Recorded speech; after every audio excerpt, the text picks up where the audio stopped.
je Bani Israel tengah gaduhan, dia nampak lemah, dia tolong, dia pukul. Dalam Quran darab, sekali pukul lah. Dia tak kata darabain, dia kata darab, sekali pukul dia mati. Menunjukkan karakter dia suka nak bantu orang. Sebelum kita pergi kisah, kena faham karakter Nabi Musa dah macam mana. Lepas tu bila dia larikan diri daripada Mesir kan? Daripada apa? Mesir kan? Daripada Mesir dia pergi ke Madian. Dia nampak ada dua orang perempuan ni. Padahal ketika tu dia tengah letih, ketika tu dia tengah dalam keadaan takut, dia tengah larikan diri daripada bala tentera Firaun. Dia nampak dua orang perempuan ni macam tak ada orang nak tolong dia. Macam ada lelaki semua macam berebut-rebut lah. Macam dua perempuan ni nak bagi binatang ternak dia minum, tak dapat nak ambil air. So dia tolong. Nampak sikap Nabi Musa, dia sentiasa membantu orang. Dia tak boleh tinggal langsung orang yang dia lemah. Dan sikap dia juga, dia mudah jah satu benda lah. Maksud kalau benda tak elok, dia mudah marah kerana apa? Marah kerana kebenaran. Contoh bila dia turun daripada bukit selepas dia dapat wahyu daripada Allah tu, kitab Taurat, dia tengok semua orang dah sembah berhala, dia tarik janggut, dia marah dekat Harun, abang dia sendiri. Tu sikap dia, tak boleh tengok kemungkaran. Itu sifat dia. Bukan orang yang tak sabar. Mustahil lah seorang Nabi untuk tidak sabar. Cuma perkataan itu tak sabarlah. Maksudnya dia tidak sabar untuk melihat satu benda yang kemungkaran lah, atau benda yang dia tak mampu nak faham. Dia tak boleh. Kalau dia rasa mungkar, dia mesti tegakkan. Itu sifat Nabi Musa. So Allah tengok ada sikap ni, tapi Allah nak sempurnakan lagi Nabi Musa supaya dia sampaikan kesempurnaan seorang manusia sebagai seorang Nabi lah. Kisah dia dengan Khidir ni bukan nak jatuhkan martabat dia. Kisah dia dengan Khidir ni nanti, Khidir ni untuk menaikkan martabat dia lagi sebagai seorang Nabi. Sebab hakikatnya seorang Nabi ni sentiasa akan diuji. Ujian paling berat adalah Nabi dan Rasul. Memang orang-orang soleh kemudian diikut kepada tahap dia. Itu dia ujian. Jadi masalah dengan manusia, bila dia nampak kesan Nabi Khidir ni, dia nampak seolah-olah Khidir ni lebih dari segi martabat dia lebih daripada Nabi Musa. So ulama bincang, tidak, daripada segi Nabi Musa lebih keutamaan dia sebagai Rasul Ulul Azmi. Martabat itu lebih tinggi. Tapi tidak bermakna dia tak boleh belajar kepada orang lain lah. Itu je yang Allah nak ajar. Sebab tu ada kisah macam zaman Nabi pun, Nabi pernah cakap kepada Umar, kalau kamu dapat jumpa Uwais bin Qarni tu. Uwais bin Qarni namanya. Uwais tu, kalau kamu dapat jumpa, kamu minta dia supaya doakan. Bukan menunjukkan bahawa dari segi keutamaan Uwais tu lagi hebat. Uwais tu cuma tabi'in saja. Kalau tabi'in rendah daripada sahabat. Tabi'in orang yang berjumpa dengan sahabat tapi tak sempat nak jumpa dengan Nabi. Tapi Allah, Nabi suruh juga jumpa dia, supaya jumpa dia minta doa sebab dia orang soleh tu. Daripada dia tak jumpa Nabi sebab kata silap dia jaga mak dia sampai tak sempat nak jumpa Nabi. Tapi Nabi nak ajar kepada Umar supaya sahabat supaya tak rasa bangga diri. Minta juga kepada orang lain walaupun orang itu lebih rendah dari segi martabat. Yang itu yang nak ajar. Yang itu yang perlu kita sikap kita terhadap kisah Musa dengan Khidir ni. Bukan nak menunjukkan bahawa lepas ni kena bolehlah kita berlainan dengan syariat ke apa. Ada orang cakap tu. Sebab apa, tengok Nabi Khidir sendiri berbeza dengan Nabi Musa. Maksudnya ada ilmu hakikat, ada ilmu zahir. Yang kita ni kulit saja, yang mereka tu lagi tinggi, tak boleh gitu. Dan kita akan ceritakan kenapa hujah-hujah kenapa kita tak boleh buat macam tu. So nak diceritakan di sini, manusia sikap je. Contoh, bila orang selalu bagi benda baik, mak ayah kita lah, dari kecil dia bagi kita nafkah apa semua. Tapi ada satu kali lepas tu, ada orang bagi kita duit 100,000 misal kata. Kita rasa Allah baik je dia ni, Allah, lupa dah yang mak ayah tu. Padahal yang mak ayah bagi tu lebih daripada 100,000 tu sendiri. Maksudnya manusia bila dia nampak satu benda yang baik, yang lebih hebat, dia akan lupakan kebaikan yang lain. Satu dari segi ada orang yang buat kesimpulan, daripada segi martabat Nabi Khidir ni lebih tinggi martabat ilmu dia daripada Nabi Musa. Sedangkan Allah dah ceritakan Nabi Musa daripada surah Al-Baqarah lagi. Lagi lepas daripada surah Al-Kahfi ada cerita daripada Nabi Musa lagi. Dan paling banyak Nabi diceritakan ialah Nabi Musa alaihi salam. Dan kita tidak membandingkan antara mana-mana Nabi, semuanya Nabi yang mulia. Yang kisah yang kita belajar di sini adalah jangan kita bersikap sombong. Itu yang kita nak dapat. Bukan nak kira Khidir lebih baik daripada Musa lebih daripada Khidir. Mereka semua adalah hamba-hamba Allah yang saleh, dirakamkan dalam Quran ini. Okey. Okey, asbabun nuzul, kenapa bermulanya penggembaraan Nabi Musa dan Nabi Khidir ini dimulakan kerana ketika Nabi berada di depan Bani Israel ni, diceritakan dalam hadis bahawa Musa sedang dia bagi ceramah. Saya ringkas-ringkaskan adalah dia bagi ceramah agama lah, bagi ceramah di depan Bani Israel. Lepas tu Bani Israel ni kita tahu kan kerja dia asyik bertanya je. Agaknya benda lain yang Nabi Musa tanya, cerita dia tanya benda lain. Dia tanya apa? Siapa orang yang paling banyak ilmu? Rasa nak ada kena-mengena, confirm tak ada kena-mengena dengan apa yang Nabi Musa tengah sampaikan. Itu imaginasi saya lah. Dia tengah cerita apa, dia tengah berpidato, tengah bagi ceramah, tiba-tiba orang tanya soalan, siapa yang paling banyak ilmu? So terpaksalah Nabi Musa ni layan, dia kata apa? Akulah. Kenapa Nabi Musa cakap macam tu? Sebab masa itu memang yang paling berilmu untuk Bani Israel dia lah. Nabi Musa tak nak cakap orang lain. Kalau nanti orang lain akan ikut orang lain, maka orang lain akan menyeleweng lah. Sebab ilmu yang diturunkan, Nabi bawa kitab Taurat itu untuk disampaikan kepada Bani Israel. Dan kitab Taurat hanya diturunkan untuk Bani Israel sahaja. Itu yang kita kena pegang dahulu sebelum kita baca kisah ni. Nabi Musa hanya diutuskan kepada Bani Israel saja. Masa dia pergi ke Mesir, dia cakap kat Firaun, sebab Firaun dia tidak ada Nabi. Tidak ada Nabi, maka dia diutuskanlah juga kepada Firaun juga, walaupun dia orang Mesir Kipti. Tapi yang betul-betul yang khasnya adalah dia diutuskan kepada Bani Israel saja. Maksudnya agama orang lain tidak mengikut syariat Nabi Musa. Sebab kemungkinan pada zaman itu juga ada nabi-nabi lain di tempat lain, wallahu alam, tapi mereka tak terikat. Berbeza dengan Nabi Muhammad. Nabi Muhammad apabila diutuskan, semua orang terikat dengan syariat Nabi Muhammad, termasuklah Nabi Musa sendiri kalau dia hidup zaman ni. Termasuklah Nabi Isa, bila dia turun nanti diriwayatkan dia pun mengikut syariat Nabi Muhammad SAW. Dia tak diturunkan sebagai Nabi, dia turun untuk lawan Dajjal. Itu je tugas dia. Dan untuk betulkan balik pandangan bahawa dia ni sebenarnya bukan anak Tuhan. Dia turun bukan sebagai untuk bawa benda yang terakhir. Sebab apa? Nabi sebagai apa? Khatamun Nabi. Sebagai penutup segala Nabi. Dia tak kata khutamur rasul. Kalau kata penutup rasul, boleh jadi akan ada Nabi. So Allah kata apa? Khatamun Nabi. Tutup Nabi pun tak ada, rasul pun tak ada. Tengok Allah pilih ayat pun sesuai. Macam mana kita nak cari kelemahan? Tak boleh nak cari. Sebab ya, pemilihan perkataan bagi kita Nabi Rasul sama tak bagi Allah, di Allah lain. Itu yang hebatnya Allah Subhanahu Wa Taala. So dia berdiri bagi ceramah. Orang Bani Israel pun tanya, siapa yang paling banyak ilmu? Dia jawab, aku. Kerana apa? Sebab dah hadis Nabi kata, sebab dia belum diberi ilmu tentangnya. Lalu Allah pun wahyukan, sesungguhnya aku mempunyai hamba yang berada di tempat pertemuan dua laut. Sebab dalam Quran tak diceritakan kenapa tiba-tiba Nabi ini jalan makan angin ke apa jadi dengan Bani Israel. Bila kisah ni berlaku, kita sendiri tak dapat pastikan. Yang penting kita rasanya masa dalam kat padang pasir itulah. Sebab dia cerita dia dah pun berpidato di depan Bani Israel. Dan kemungkinan dia berlaku ketika mereka sesat selama 40 tahun tu kan. Kemungkinan sahaja. So Allah wahyukan, sesungguhnya aku punya hamba yang berada di tempat pertemuan dua laut, yang dia lebih berilmu daripada dirimu. Maksudnya kita kata berilmu dari dirimu, maknanya dari satu segi lah. Ada benda yang kita lebih dari orang lain, ada benda yang orang lain tu lebih daripada kita. Ada satu benda. Bab ni kita kira matematik, kita kira bab ni kita ni. Kadang orang kata, kita ni orang awam bergerak ilmu.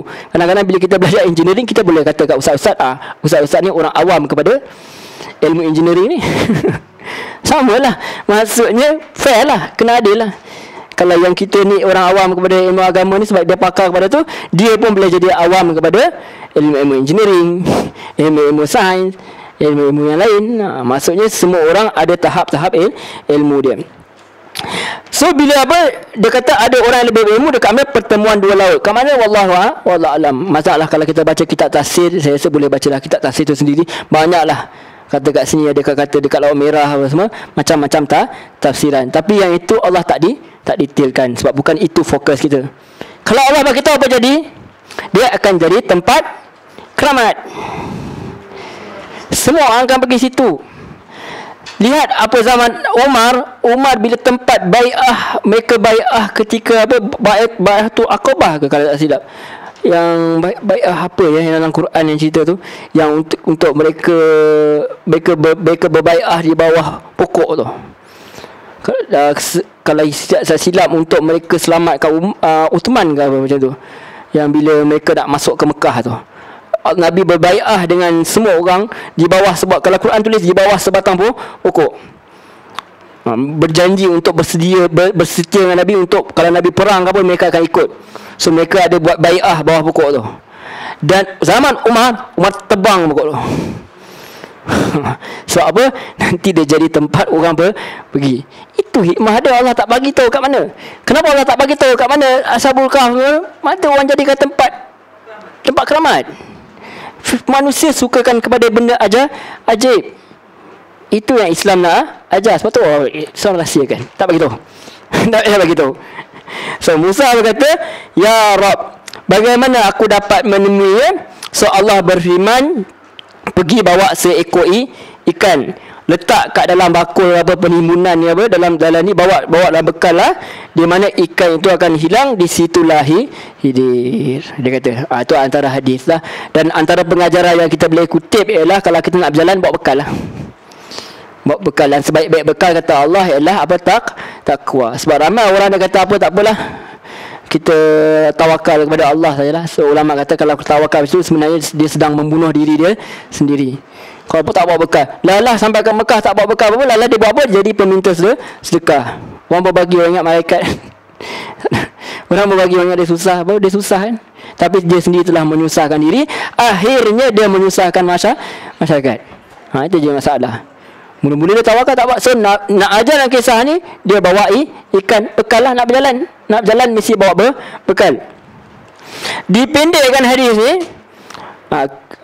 kemudian bila dah habis dah kisah dia semua, akhirnya mereka jumpa, mereka kembali ikut jejak, sebab ikan ni akan hidup balik. Saya akan cerita sebentar lagi. Dia hidup balik, sampailah ke batu karang. Kalau terjemahan tulis macam tu, tiba-tiba datang seorang yang mengenakan pakaian, dia kata pakaian yang rapi. Dia tak kata compan-camping, dia tak kata pakaian ni, dia kata pakaian yang rapi. Maksudnya tak semestinya baru, tapi pakaian tu bersih lah. Sebab tu Nabi bila diperintahkan untuk menyampaikan dakwah, untuk menyampaikan Quran tu, menyampaikan dakwah, menyampaikan Islam, dia suruh pakaianmu bersihkan. Tak semestinya cantik, dia mesti bersih. Lalu Musa mengucapkan salam kepadanya. Nabi Musa tengok, Nabi Musa kenal. Sebab ada ciri-cirinya seperti mana yang diberitahu oleh Allah SWT. Sebab menunjukkan bahawa Nabi Musa pun orang yang berilmu juga. Dia tengok, dia boleh kenal lah dari segi apa, ciri-ciri tu. Kemudian hadir kata, aku di negerimu ni hanyalah kedamaian. Maksudnya dia tengok Musa, dia tak kenal. Maksudnya dia kata, Musa, kau jangan buat apa benda yang jahat lah. Aku di sini tak nak kacau orang, kau pun jangan kacau aku. Maksudnya begitulah. Kemudian Musa perkenalkan dia, kata, aku ini Musa. Menariknya, bila kata aku ni Musa, apa dia tanya? Musa kata, Musa pemimpin Bani Israel ke? Musa Bani Israel ke? Dia tanya. Maksudnya apa? Maksudnya hadir. Saya guna perkataan hadir ya, sebab kalau dalam hadis dia tak tulis hidir, dia tulis khadir. Quran tak ada nama hidir. Maksudnya apa? Nabi Khadir ni, bila dia tanya, kamu ni Bani Israel ke? Khadir bukan Bani Israel. Ini sebelum kita pergi kisah ni, kita kena faham tu. Bila dia bukan Bani Israel, dia tidak terikat dengan syariat Musa.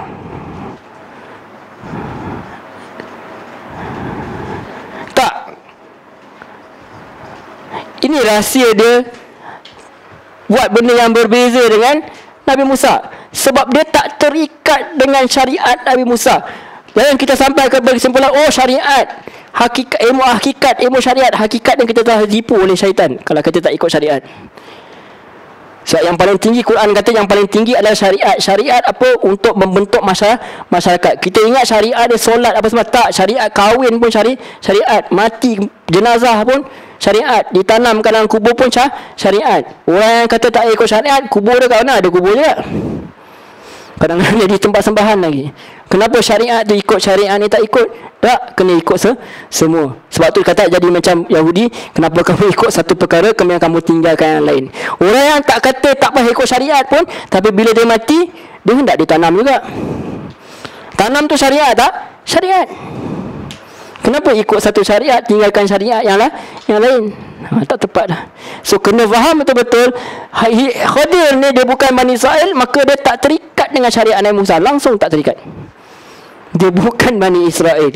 Buktinya tadi adanya, hal anta Musa min Bani Israel? Kau datang daripada Bani Israel ke? Kau ni pemimpin Bani Israel ke? Yang itu dulu kita kena faham. So dia kata, ya, naam, aku ni datang daripada Bani Israel. Okey, so habis kisah tu. So dia minta dia ikut semua. Okey, tak apa, nanti kita sambung balik kisah dia sebentar ni. Sebab tu kita masuk terus ke dalam kisah dia lah. Okey, dah cerita cukup panjang detail dia. Kita masuk kepada kepada ayat ni. Okey, ayat 60. A'udzubillahi minasyaitonirrajim. Wa idh qala Musa li fatahu la abrahu hatta ablugha majma'al bahraini aw amadiya huquba. Dan ingatlah ketika Musa berkata kepada pembantunya. Bila kata li fatahu, fata ni maksudnya dia orang muda. Dikatakan dalam kitab-kitab tafsir, orang muda ni adalah siapa? Yusha bin Nun. Nabi Yusha ni siapa? Nabi Yusha ni yang nanti dia akan, saya tak tahu pronunciation ni betul tidak, tapi Yusha tu dia ni masa Nabi Musa tengah ni, dia masih muda lagi. Dia ni nanti bila Nabi Musa mati, dia lah akan dilantik sebagai Nabi. Dia ni akan bawa orang Bani Israel ni masuk ke Baitul Maqdis. Dia ni Nabi Yusha ni. Sebab apa? Dia ni orang yang rapat dengan Nabi, menunjukkan bahawa dia muda lagi, dia dah mendekatkan diri dengan Nabi Musa ni. Maka dia terdidik dengan kalau ke Bani Israel lain, kebanyakannya gelong. Tahu gelong? Gelong tu macam suka tanya soalan bukan-bukan. Macam apa, tak betul lah. Banyak tak ikut. Nabi Musa cakap lain, kau tanya Nabi Musa tengah cakap benda, tiba-tiba tanya orang, siapa paling berilmu? Dia tanya soalan yang bukan. Orang suruh sembelih lembu, dia tanya lembu warna apalah, jenis apalah apa. Daripada Amerika, daripada New Zealand ke mana. Dia tanya soalan yang tak betul. Tapi bukan Nabi Yusha. Nabi Yusha ni dia orang yang ikut dah setengah terjemah lah. Kita sebenarnya tak tahu siapa.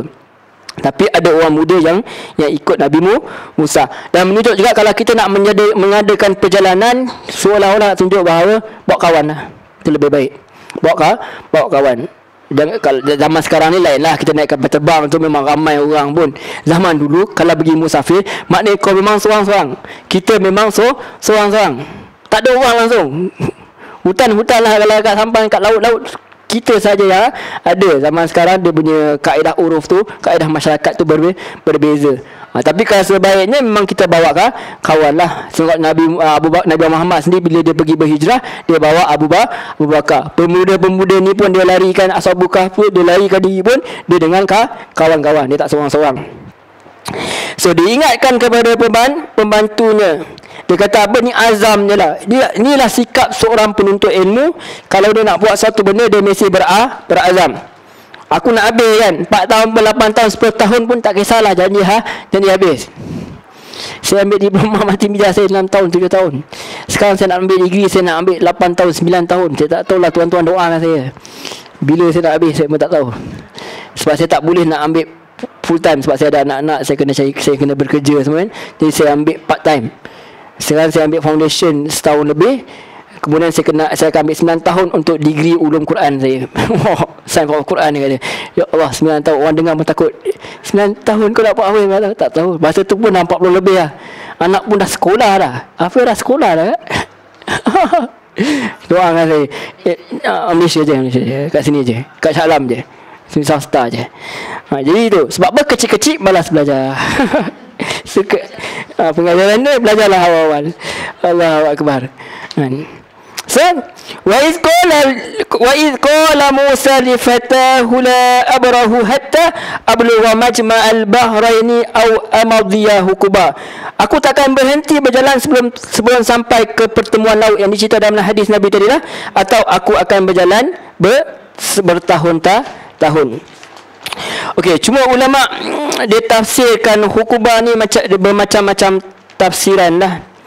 Ada yang kata setahun, ada yang kata 70 tahun, macam tu. Ada yang kata 80 tahun. Cuma perkataan tu nak menunjukkan mubalarah lah, satu pembandingan. Maksudnya macam kata, aku akan buat dah 100 tahun pun tak kisah. Maksudnya aku akan buat selagi mana lah, selagi mana tak jumpa. Macam tu kita kata 100, macam orang kata betul confirm ni 100% confirm. Maksudnya nak bagi tahu betul. Bukan jangan kisahkan berapa nilai tu 80 tahun ke 90 tahun. Makna daripada segi apa yang Nabi nak cakap tu, maksudnya Nabi Musa nak cakap dia takkan berhentilah selagi dia tak jumpa dengan Nabi Khadir tu. Okey, Nabi Khadir ni dia Khadir ni maksudnya hijau. Dalam hadis Nabi kata antara dia bila dia pergi kat tempat yang mati, dia duduk kat tempat tu, dia pergi kat tempat tu, apa akan jadi? Tempat tu akan jadi hijau. Itulah ujian dia. Ada orang kata dia mukjizat yang tak terima di Nabi, orang kata dia wali Allah. Cumanya banyaklah perbezaan pandangan. Bahkan ada ulama yang menafsirkan dia sebagai malaikat. Senang terus dia kata. Sebab apa? Dia nak tutup ruang supaya orang kata nanti orang lain boleh jadi macam Hidir ni. Dia terus cakap malaikat lah. Bunuh orang suka-suka hati ni. Dan tiba-tiba maksudnya nak kata malaikat. Tapi banyak pandangan antara adakah dia Nabi atau dia cuma dia wali Allah lah. Dia orang saleh. Siapa pun dia, sama ada dia Nabi atau wali Allah, tak kisah. Yang penting dia tak terikat dekat syariat Nabi Musa. Itu saja. Boleh tak orang lain tiru? Tak boleh. Sebab apa? Nabi Musa dia dapat dalil daripada Allah SWT. Dia kata ni Khadir ni ilmu dia lebih tinggi daripada kamu. Dari satu segi ilmu lebih tinggi, so dapat dalil. Kita tak boleh, kita ada tiba-tiba ada Pak Zaid ke, Pak Zaid mengaku dia pun macam Nabi Khadir. Tak boleh, tak ada dalil yang mengatakan kena ikut Pak Zaid ni. Bukan Pak Zaid, tak ada orang nama Zaid sini, Arab kan. Nama je Pak A ke Pak Z ke. Tak boleh. Kita tak boleh sebab tak ada dalil. Musa ada dalil tak? Ya, Nabi Musa ada dalil. Tapi pendapat yang selamat adalah yang mengatakan dia Nabi lah. Sebab dia kata apa? Aku dapat ilmu daripada Tuhan. Aku dapat rahmat daripada Tuhan. Menunjukkan dia dapat wahyu daripada Allah Subhanahu Wa Taala. Pendapat itu bagi saya lah, itu pendapat yang lebih selamat untuk menutup ruang yang lain-lain. Tapi kalau nak terima pendapat lain pun boleh terima. Sebab apa? Ulama yang mengatakan bahawa dia orang saleh saja dia dapat kelebihan dari situ. Sebab apa? Supaya nak menunjukkan supaya seorang Nabi itu tidak ada seperasaan sombong, tapi cuma khusus kepada Khadir seorang saja. Tak boleh bawa kepada orang lain. Sebab Nabi Musa pergi berdasarkan dalil. Tak boleh kita bawa kepada orang lain. Kalau tidak, habislah kita. Punah ranah masyarakat kalau kita pegang kepada, kita boleh bawa kepada orang lain. Semua orang akan mengaku. Habislah. Semua orang nak mengaku dia Imam Mahdi, semua orang nak mengaku, habis. Dengan saya pun boleh mengaku nanti. Alright, jadi tak boleh. Alright, tuan antaranya. Jadi dia kata dia takkan jalan sampai dia jumpa dengan pertemuan laut, ataupun aku akan berjalan bertahun-tahun. So dia mencari ilmu dengan gigih sekali. Ini sebenarnya yang Allah nak tunjuk highlight, jangan kita ada perasaan sombong. Bila Nabi Musa cakap je akulah paling berilmu, aku. Jadi Allah tak nak benda tu. Bukan Nabi Musa bersifat sombong. Sebenarnya Musa cakap memang betul lah depan dia mana. Takkan Bani Israel lebih, dia sembah patung lembu apa semua, takkan ada orang lebih. Masuk Palestin pun tak nak pergi perang, takkanlah ada orang lebih berilmu. Sebab Allah dia kata akulah. Maksud Nabi Musa nak banding dengan kalian ni, akulah.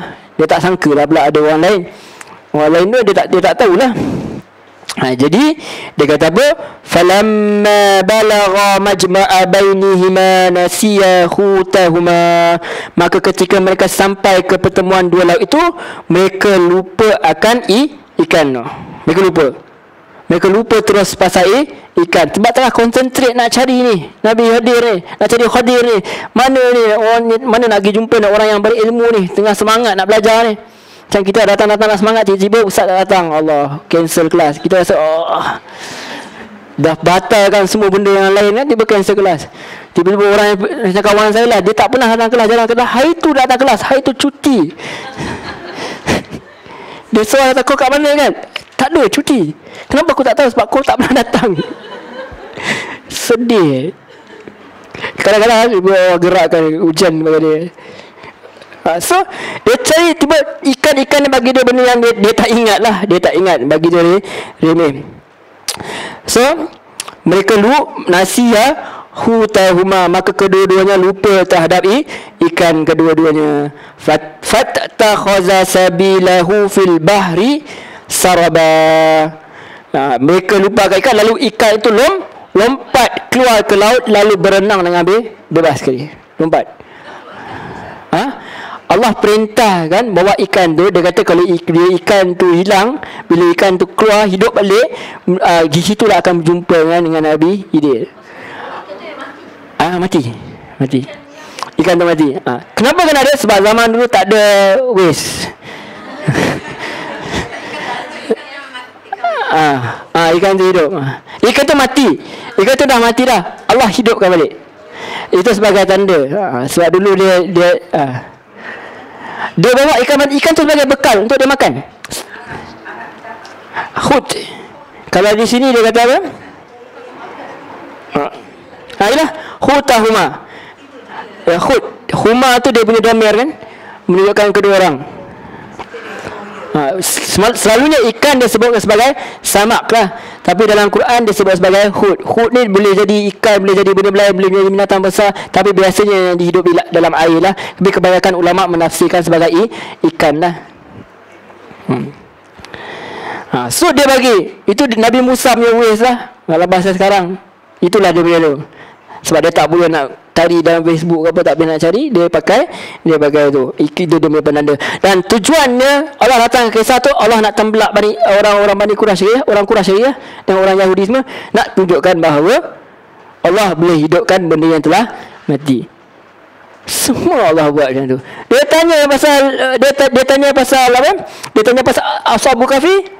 Ashabul Kahf tu Allah cerita Allah boleh hidupkan orang telah mati. Dia tanya pasal Nabi Hidir Musa, Allah cerita Allah boleh hidupkan benda yang telah mati. Tempelak lagi, tambah lagi, pak 2 kali. Nak sangat dengar cerita, okey aku beritahu. Sebab itu benda yang mereka tak percaya. Allah selit juga kat dalam kisah. Itu yang Allah nak sampaikan. Bukan Allah nak sampaikan sangat kisah Nabi Musa ke Hidir. Allah nak sampaikan apa yang mereka tak percaya. Okey. So hidup balik. Hairan tak? Sebelum ni pun Allah cerita macam-macam kan. Ashabul Kahf dah hidup balik semua. Ini Allah cerita memang ikan mati betul-betul. Ikan ni untuk apa sebenarnya? Untuk Nabi Musa nak makan.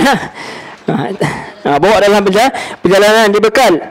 So fattakhadha sabilahu fil bahri saraba, lalu dia ambil jalan di laut dengan melompat dan menyusul pergi macam tu. Banyaklah tafsiran para ulama. Kalau contoh dalam kasih dia katalah menjadi berlubang lah tempat tu, jadi terbelah laut. Allahu a'lam. Yang penting Allah Quran cerita dia hidup balik. Benda yang kita, pelajaran yang paling utama lah, kita nak tahu bahawa Allah boleh menghidupkan benda yang telah mati. Benda tu mudah sahaja bagi Allah, hairan bagi kita, tapi itulah hakikatnya kun fayakun. Bila Allah kata kun musnah, maka musnah lah. Allah perintahkan musnah. Bumi tu sendiri, kalau dalam surah dalam juz Ammar dia kata apa? Bumi ni pun dah sedia untuk dimusnah daripada awal kan. Daripada awal lagi dia kata apa? Mereka taat dan semestinya mereka itu taat. Macam masa mereka dicipta pun awal-awal, datanglah kepada aku dalam keadaan sukarela atau terpaksa. Mereka kata kami datang dalam keadaan sukarela. Tapi manusia yang lemah ni jadi penentang yang nyata. Okey. Terus ayat 62. Falamma jawaza qala li fatahu atina ghadaana. Maka ketika mereka berjalan ke tempat itu, tiba-tiba Musa dia rasa penat. Musa kata dekat fitah dia kepada pembantu dia, orang muda lah, pada pembantu dia, apa kata dia? Dia kata apa tadi? Sorry, li fatahu atina. wada'na. Okey. Laqad laqina min safarina hadza nasaba. Bawalah kembali makanan kita, sesungguhnya kita telah merasa letih kerana perjalanan ini. Okay, ada ulama tafsirkan sebab kalaulah Nabi Musa dengan pembantu dia tu Yusha tu, dia perasan bahawa ikan tu lompat, dia tak akan rasa penat macam ni lah. Maksudnya bila rasa penat ni, dia orang dah sesat dah. Itu dia. Sepatutnya dia tak mengalami kesusahan yang macam ni. Itu antara penafsiran lah yang mengatakan ini juga nak menandakan bahawa mereka dah terlepas dah. Dia dah cari waze dah salah dah kan. Waze dah hilang, dia terbang dah, dah lompat. So dia kata bawalah kemari makanan kita, sesungguhnya kita telah merasa letih kerana perjalanan ni. So mereka pun duduk, mereka nak makan. Apa kata pembantu dia jawab apa? Qala ara'aita iz awayna ila as-sahrah. Yusha berkata, tahukah engkau Yusha menjawab, pembantu dia jawab, tahukah engkau ketika kita cari tempat berlindung di batu tadi, aku terlupa untuk ceritakan tentang ikan itu. Sahrah fa inni nasitul hud wa ma nasitul hud. Aku terlupa nak cerita pasal ikan. Terlupa. Okey. Kemudian dia orang muda kan. Orang muda dia akan buat apa? Bila dia buat salah, dia akan buat apa? Salah ke orang lain lah. Takkan nanti kena marah Nabi Musa. Sebab Nabi Musa bila dia lupa, dia tak cakap syaitan lupakan dia. Tak. Dia tak cakap syaitan lupakan dia. Tapi yang orang muda dia kata, syaitan yang lupakan aku. Sebab salahkan apa? Salahkan syaitan. Wa ma ansanihu illa syaitanu an azkura. Dia kata apa? Dan tidak ada yang membuatkan aku lupa kecuali syaitan. Tapi ulama bincang lah juga. Ulama bincang, ya boleh jadi syaitan boleh membuat kita lupa satu benda yang dia tak suka. Boleh jadi. Sebab apa? Antaranya Nabi Adam apabila dia makan buah tu, kan apa Allah kata dia manusia itu bersifat lupa. Maksudnya syaitan memang suka membuat orang lupa benda yang baik. Kalau boleh syaitan memang tak nak pun dia jumpa dengan ni, sebab nanti akan meruntuhkan kesombongan dalam diri manusia. Tak nak nanti kisah ni sampai kat kita pula. Sampai kita pun kena meruntuhkan kesombongan. Sebab apa? Tidak ada yang akan masuk syurga melainkan orang tak akan masuk syurga kalau dia ada sedikit pun rasa sombong dalam diri dia. Sebab dalam syurga cuma orang yang tawaduk saja, orang yang tidak ada rasa bangga diri saja. Sebab tu syaitan tak layak dia duduk dalam syurga. Dia dihalau keluar sebab dia ada perasaan sombong. Jadi wa ma ansanihu illa syaitanu an azkurah. Dan tidaklah membuatkan melupakannya kecuali, dan tidaklah yang membuatkan aku lupa kecuali syaitan. Wattakhaza sabilahu fil bahri ajaba. Dan ikan itu menggumpur terjun ke laut dengan cara yang aneh sekali. Tengok, sini Allah guna perkataan, merakamkan perkataan lelaki ini, pemuda ini. Dia kata apa? Fil bahri ajaba.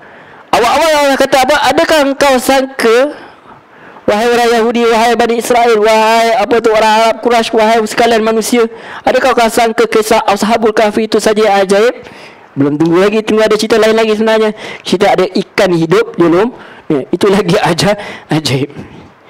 So Allah nak cerita Allah boleh hidupkan benda yang nama mati, yang kalian tak percaya.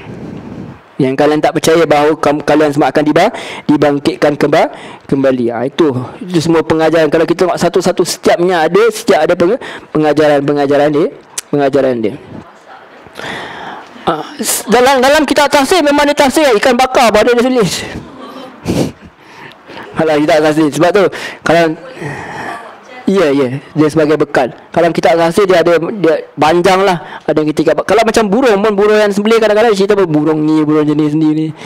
Yalah, tak tahu nak buat apa lagi, culik. Kata kajian, tesis kan.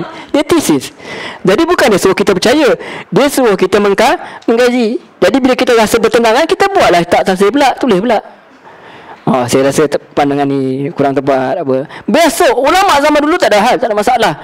Kita je jadi macam beza pandangan, jadi ini merosakkan masyarakat. Tidak, kalau kita uruskan dengan baik, tak ada masalah. Mana yang satu pegang satu pandangan, dia pun kena beradab lah. Yang pandangan lain, dia pun kena beradab. Kalau dua-dua boleh buat macam tu, harmoni lah.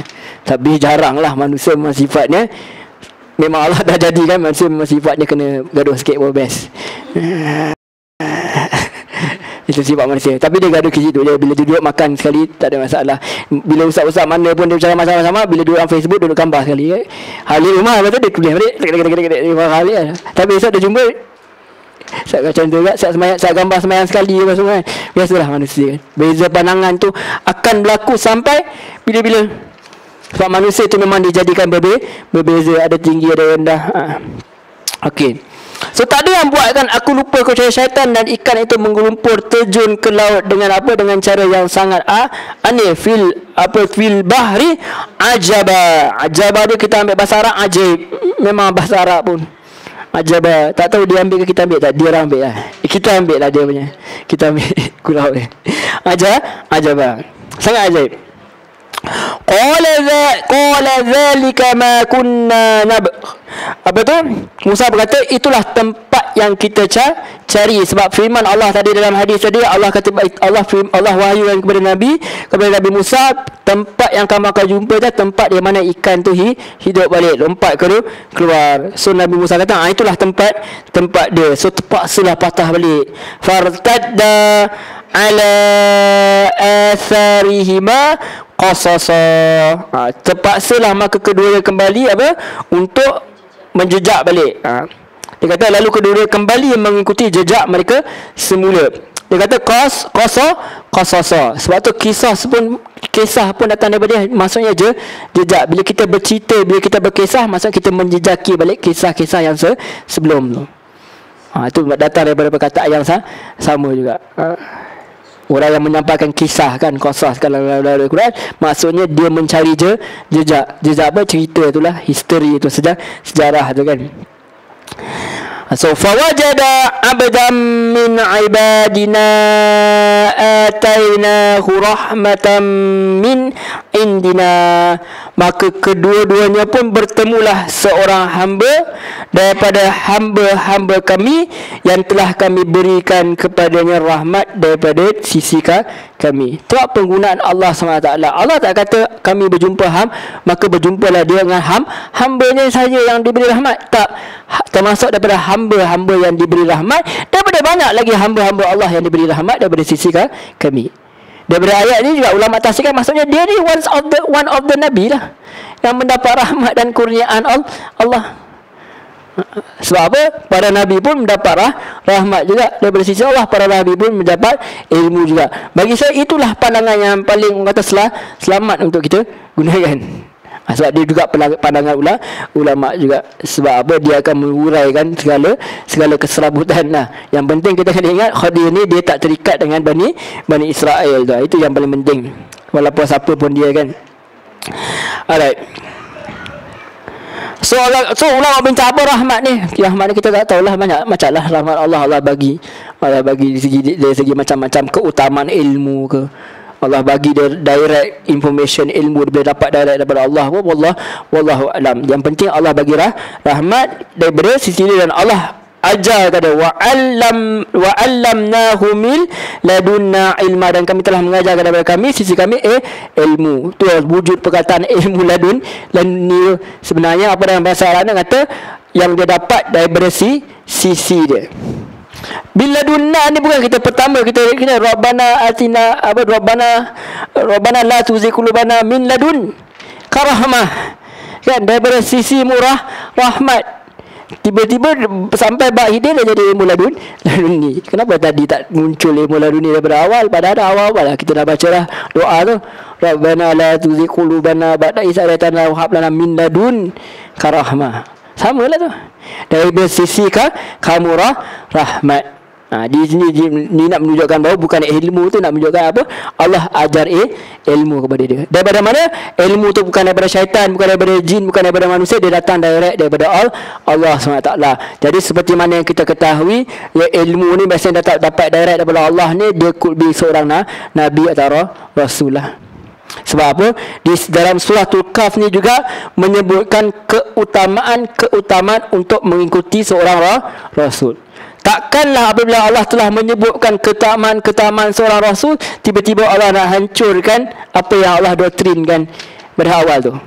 So Allah kata apa? Rasul ni datang sebagai pemberi peringatan, rasul ni datang sebagai apa, pemberi habar buruk semua, apa tu, adanya azab Allah. Tiba-tiba Allah datang ke kisah Khidir, orang ambil kesimpulan boleh ikut ilmu selain daripada ilmu syariat. Takkan Allah nak hancurkan itu dalam split satu ayat saja? Mustahil. Dengan kebijaksanaan Allah SWT. Setelah Allah kata apa, mesti ikut Nabi, mesti ikut Nabi, mesti ikut Nabi, mesti ikut Rasul, mesti ikut Rasul. Tiba-tiba Allah nak hancurkan satu benda ni. Segala doktrin tu daripada awal, daripada surah Al-Baqarah sampai surah An-Nas, kisahnya untuk mengikut Nabi dan Rasul. Tiba-tiba Allah nak hancurkan kerana satu kisah ni saja. Kan? Baik, kita tak baca Quran daripada awal, kita tunggu je orang-orang yang ada ilmu-ilmu keramat ni, kan? Jadi itu yang kita kena fahamlah. Wallahu a'lam. So dia apa? Qala lahu Musa, Musa pun berkata, hal attabi'uka ala an tu'allimani mimma 'ullimta rushda. Musa berkata kepadanya, bolehkah aku mengikutimu agar engkau mengajarkan kepadaku yang telah diajarkan kepadamu sebagai petunjuk? Ini pun adab orang menuntut ilmu. Musa tak desak. Musa dah kata, Tuhan suruh aku cari kau kena ajar aku. Tak. Boleh tak dia cakap macam tu? Boleh. Sebab memang betul Allah bagi tahu pun, aku dah dapat wahyu daripada Allah SWT, suruh jumpa kau. Tak, dia tak jadikan sebagai arahan. Dia minta dengan penuh adab. Dan yang minta ini bukan orang biasa. Yang minta ni Rasul Allah. Yang minta ni Rasul Ulul Azmi. Rasul Ulul Azmi ni maksudnya Rasul yang dapat apa tu, cabaran-cabaran yang hebat daripada kaum dia. Bukan Rasul-Rasul, bukan orang biasa. Orang yang luar biasa. Minta kat orang untuk meruntuhkan rasa sombong, meruntuhkan rasa ego. Dia pergi minta, dia kata, boleh tak aku ikut agar engkau dapat ajarkan kepada aku ilmu yang telah diajar kepadamu untuk menjadi petunjuk. Apa jawabnya? Qala innaka la tastati'a ma'iya sabra. Kata lelaki tersebut, kata Khadir itu, dia jawab, sesungguhnya engkau takkan sanggup untuk bersabar bersamaku. Sebab apa? Awal-awal dalam hadis kita dah tahu dah.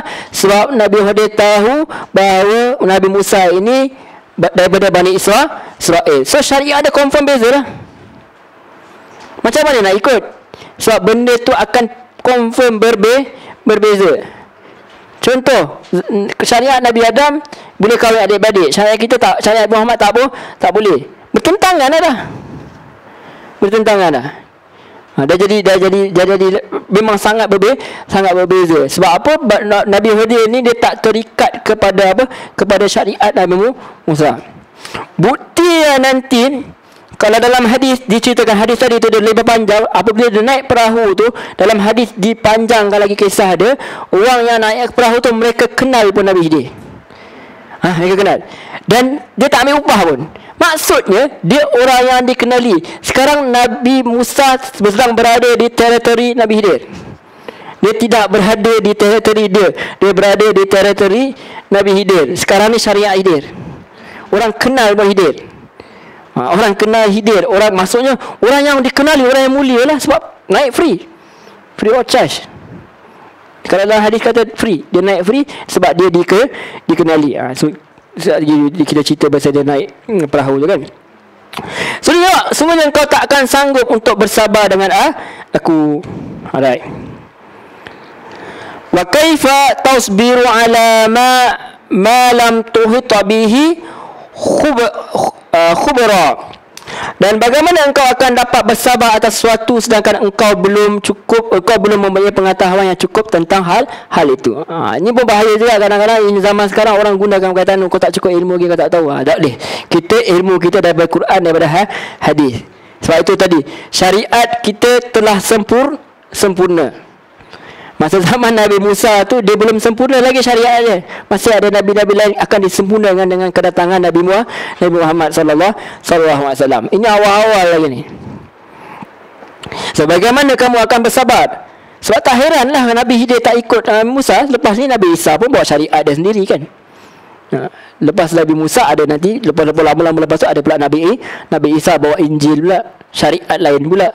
Lepas tu datang Nabi Muhammad bawa syariat yang lengkap pula, melengkapkan perintah Allah SWT. So wa kaifa tasbiru ala ma lam tuhita bihi khubra. Bagaimana kamu akan bersabar terhadap apa, dan bagaimana engkau akan dapat bersabar sesuatu sedangkan engkau belum mempunyai pengetahuan yang cukup tentang hal itu. Maka Musa pun sebenarnya dia memperlakui benda tu, sebab perkataan yang digunakan. Biasanya kita cakap bila kita berazam nak buat satu benda yang baik, kita nak berazam, nak bersabar, kita tak kata insya-Allah dalam perkara-perkara macam tu. Insya-Allah aku sabar. Memang kita kena sabar, memang kita kena sabar. Tapi apa yang Nabi Musa cakap, dia kata qala satajiduni insyaallahu sabira. Dia kata apa? Musa kata kamu akan dapati jika Allah nak aku sabar. Itu tafsiran dia secara direct. Maksudnya kalau Allah nak aku sabarlah. Dia bagi tahu tu. Semua Musa pun dia belapik juga.